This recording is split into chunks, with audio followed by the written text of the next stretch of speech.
For Europe-bound Nigerian stowaways rescued in Brazil after surviving 14 days on a ship's rudder. Four stowaways have been rescued off the southeast coast of Brazil after spending 14 days at sea hidden in the hull of a ship from Nigeria. The men traveled from the coast of Africa to Brazil in the so-called wheelhouse area of the vessel, close to the propeller. Reuters report that on their 10th day at sea, the four Nigerian stowaways crossing the Atlantic in a tiny space above the rudder of a cargo ship ran out of food and drink. They revealed that they survived another 4 days by drinking the sea water, before being rescued by the Brazilian authorities.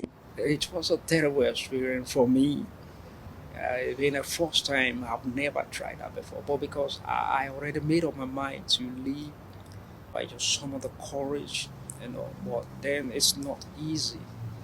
Seeing the ship shaking, I was so scared.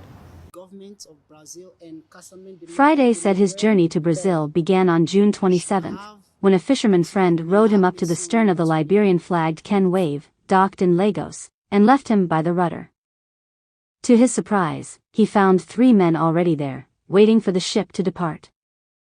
He noted that he was terrified. He had never met his new shipmates and feared they could toss him into the sea at any moment.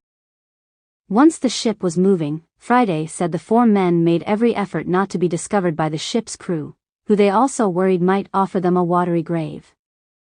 "Maybe if they catch you they will throw you in the water," he said. "So we taught ourselves never to make a noise."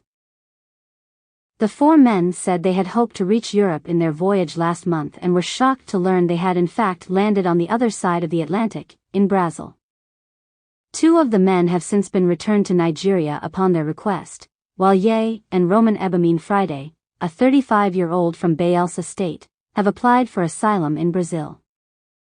Spending 2 weeks within spitting distance of the Atlantic Ocean was perilous.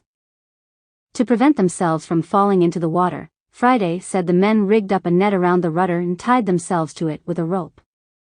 When he looked down, he said he could see big fish like whales and sharks.